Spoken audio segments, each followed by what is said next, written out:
Hi guys! Welcome to our page again, and this is Hannah for our day 3 of our series where we share our daily realizations about life. Yeah. So, paano nga ba natin sisimulan to? Day 3 na to. So, I think maybe it would be great to ask with a question first. So, I think it's a common question naman. Na ina-ask or tinatanong natin sa sarili natin. Like, how do we choose a right partner in life, right? So for me to answer this question, I think there is no right or wrong answer to this question. For me lang kasi, there are some situations in life na merong mga couple na nag-stay together until the end, and meron din namang mga couple na, nagsiseparate ways. So, ang pinakamahirap is, hindi naman talaga natin alam kung anong mangyayari in the future. So, ang hirap sagutin yung tanong na, how do we choose the right partner? Or, paano mo nga ba malalaman kung tamang tao yung pinili mo, di ba? So, di ba? Ang hirap sagutin yung tanong na yun. So, let's talk more about it. So, for me, in my case, I have a partner and we're living for how many years na din, and we've been together for 13 years now. So, sa mga hindi nakakaalam, I have a same-sex relationship and we've been together for a long time na din. So, I can say na I have a little bit of experience when it comes to having or a relationship with someone or being in a relationship for a long time. So, let's talk more about it, diba? So, I would say na I think it's a matter of choice. It's a matter of choice nga na pipiliin mo yung tao na to every day. Because hindi naman siya palaging happy, diba? There will be times na hindi masaya, may times na maraming problema, may times na hindi kayo magkasundo every day, tapos may mga times naman na sobrang okay, may times na sobrang happy lang, yung ganon. So, it's a matter of choosing that person every day talaga. May times na talagang maiinis ka talaga, maybe dahil sa hormones ng babae.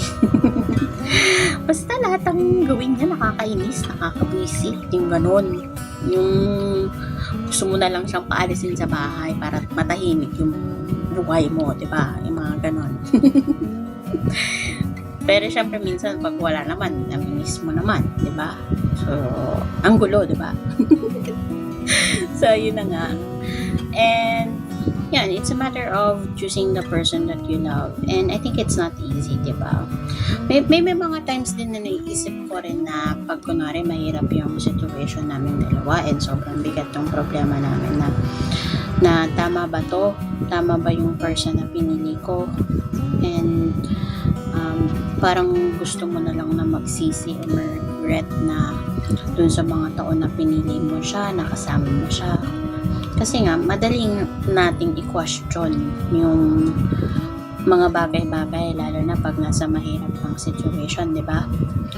Pero, after naman ng bad situation, marirealize mo yung mga gandang bagay na nagawa niya for you, yung mga effort na ginagawa niya to make you feel love and to make you feel special.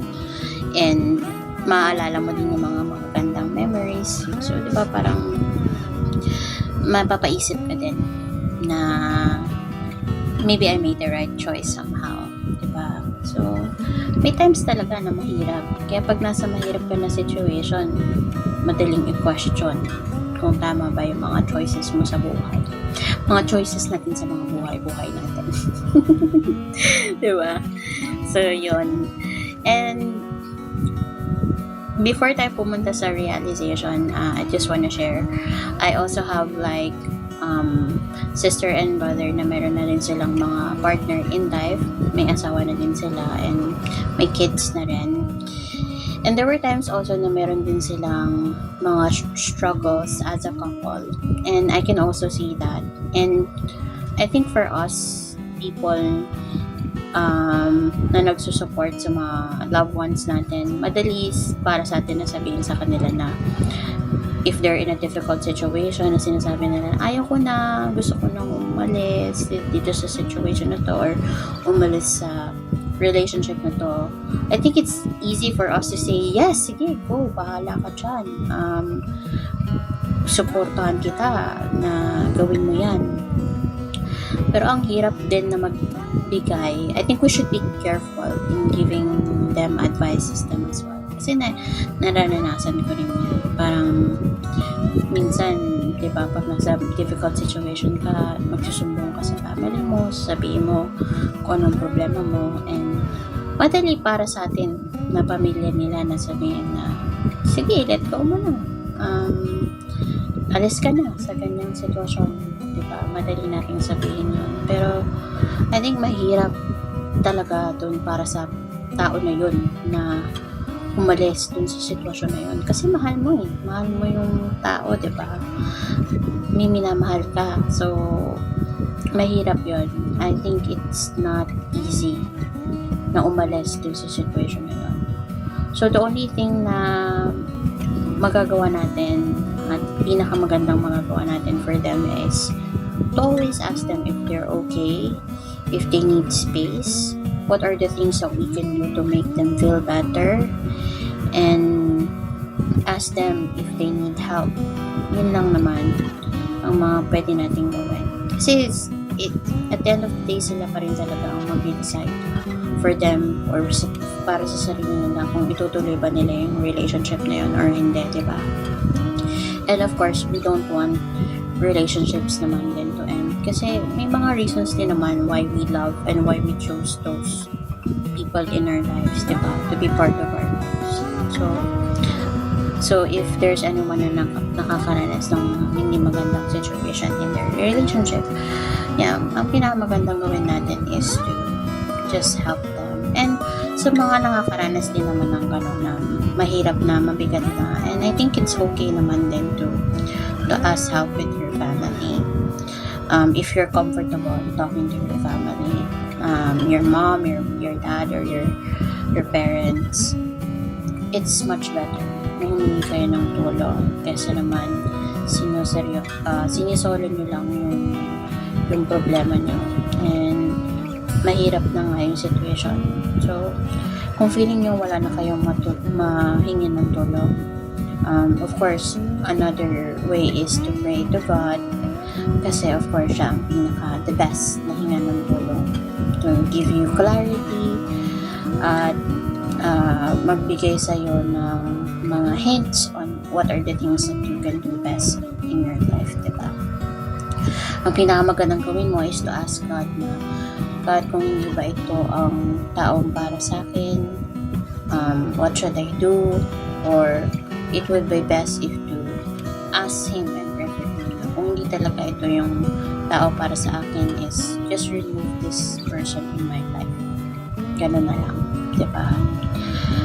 Mahirap kasi din minsan hindi naman tayo sasagutin agad ni God, or maybe sinasabi niya na sa atin pero hindi rin naman natin masyadong maintindihan, you know, so mahirap din talaga. So kung hindi mo ma-interpret kung ano yung sinasabi sa'yo ni God, maybe He will send like people in your life, like your family, friends, or someone na who can give you advice. And kung meron man ng mga tao na nagbibigay sa'yo ng advice, pakinggan mo sila maigi para mas maintindihan mo kung anong dapat mong gawin, diba? So let's try to end with our realization. Medyo mahaba tong topic na to. Yeah, so more than 5 minutes, magti 10 minutes na. Pero okay, let's talk more about our realization. So ang realization for today is, mahirap sagutin kung tama ba yung person na pinili natin. It's a matter of choice. It's a matter of choice na kung pipiliin ba natin tong person na to na manatili sa buhay natin or not. So, we always have to choose. Every day is a choice to love that person and to take care of that person every day. So, yun ang ating realization. And meron din akong friend who passed away, and may he rest in peace. And he is the person who introduced me to this movie. I'm not sure if you guys know this love story, A Walk to Remember.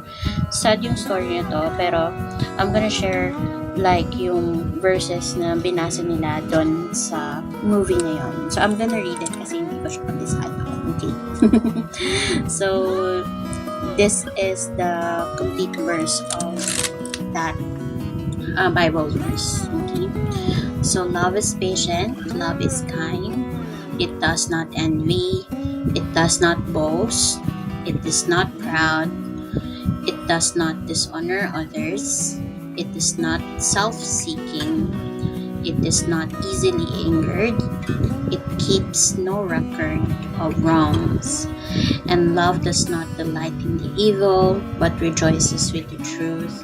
It always protects, always trusts, and always hopes, always perseveres, and love never fails. So yun, tandaan natin yun, guys. If you're asking yourself, like, if I chose this right person, alalahanin mo yung mga verses na yun at basahin mo yung mga verses na yun. So, kung checklist lahat yung mga yun, then yes, you chose the right person. And that's it for our realization today, and I hope to see you guys again on day 4. Please continue supporting us, and please watch our videos and other stuff. See you next time. Bye.